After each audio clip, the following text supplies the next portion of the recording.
and particularly in his relationship with Betsy. But again, the Revolution, I think, is the key moment of his life. He learned it at Princeton. He applied it in the tea burning. He converted to it out on the frontier with all his heart and soul. And it even had a profound effect on his personal relationships as well. Again, there's a lot more in the book than just his discussion of the Revolution. But I thought on an occasion like this, I would at least focus on some of those specific themes in Fithian's life. So thank you. Do we have time for questions? I'd be happy to take some questions, either about the talk, what I said today, or anything about the book. Or I'll try my best to answer them. When he was in Deerfield with Enoch Green, was he living in Deerfield at the time, or was he back and forth? He was going back and forth, but he was, from what I can tell, he was living there. He was in Deerfield. He was boarding at the Pecks, with the Peck family in Deerfield. And how long was this education in Deerfield going on? Roughly about a year and a half, maybe almost 2 years. 1766, I guess he starts, and into 1767. I'm sorry, that's wrong. 1767 into 1768 or so. Into 69, maybe. I can't, the exact dates. Theology?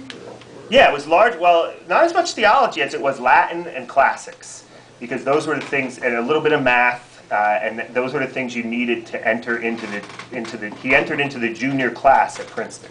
So those 2 years transferred, if you will, into Princeton, and he starts in the junior class in 1770. Yeah. That Deerfield Academy is an interesting place because there's a lot of, there are no sort of great national patriots there, but there are a lot of sort of Princeton graduates and sort of statewide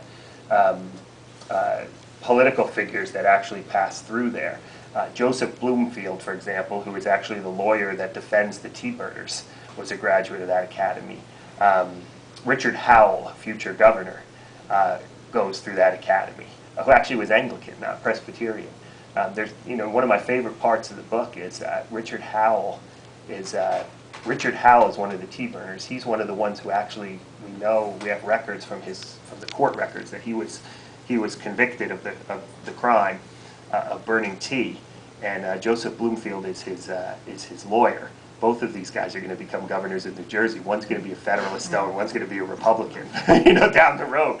But one is defending the other in this court case. Yeah. Yes. I know he died very young, but did he and his wife have any children? No, they did not. No. Interestingly enough, some of you probably know this. Betsy marries Philip's cousin, Joel Fithian, and they have children. One of their sons is actually named Philip. I don't know if I can't prove that it was named after Betsy's first husband, but there's probably a good chance that it may have been.